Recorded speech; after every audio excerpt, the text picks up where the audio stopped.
right. Well, on today's podcast episode, I have been tossing around in my head whether to do let's say a podcast that's specifically talking about a principle or leadership or whatever, but I thought, it's timely. I want to talk about actual unionism when it comes to what's taking place at the Volkswagen plant between Volkswagen and the UAW. And I'm going to lay a little bit of groundwork, as we kind of get into this. And there's going to be some secondary and some tertiary things that kind of find their way into the overall discussion.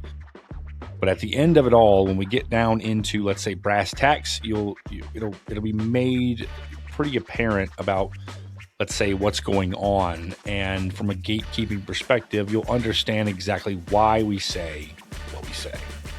So today is, as of this recording, it's February 5th of 2026. Now, yesterday I saw an article that came out that said that the UAW, United Auto Workers, had reached a tentative agreement with Volkswagen. Now, this is in their Chattanooga, Tennessee plant. So I'm going to get a little bit of groundwork for some of that organization effort, and I'm going to rely on an article that I wrote back in May of 2024. So we're going back about a year and a half, give or take, on the website, going to what's called the musings. Probably should change this from a musing to an actual article because it's a very beefy. It's chock full of a lot of stats when it comes to it. So why it matters for the UAW when it comes to Tennessee. Okay, so for those of you who may not be aware, the UAW has been representing employees in the automaking industry for Ford, I think it's Stellantis, and then General Motors for decades now. And over the course of, 20, 30, 40 years, whatever that time frame turns out to be, what we have seen is what I'll say is the southern U.S. auto market. Now, the southern U.S. auto market has crept up. You're talking about, the Kias. You're talking about, clearly we're talking about Volkswagen in this podcast, but you're also talking about, Honda, Toyota, like all of the basic non-U.S. made or non-U.S. owned, I should say, automakers have a presence in the southern United States.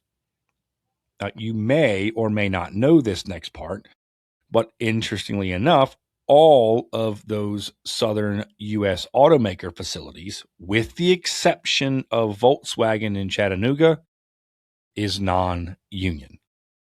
And you might be surprised to discover that every single one of them, like the ones when it comes to the Japanese, it comes to German, it comes to South Korea, like all of those, right? Whether it's Volkswagen or Honda, Toyota, Kia, they're all union in their home country. In Korea, in Japan, in Europe, they're all union elsewhere. The only place that they're non-union is in the southern United States. Take from that what you will. Quite frankly, a whole podcast series can be explored onto why that is the way it is. Spoiler alert, the propaganda that has been utilized and weaponized against, let's say, unionism in general, and certainly American unionism in particular, has been astonishingly effective, albeit disingenuous. Now, why the UAW in Chattanooga matters. Now, back in May of 2024, when this vote actually happened, it was a 73% vote, meaning 73% of the employees at Volkswagen voted yes. We're going to vote to be a union.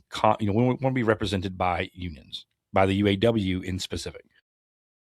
Interestingly enough, what this did was it started this cascade. And the cascade that I'm speaking of is not unionism, like a stack of dominoes that falls through. It actually came through. You'd have to read the article, and I'll make sure it's linked in the description of this podcast episode. But it actually came through the actual governors of those states. I'm gonna expand on this,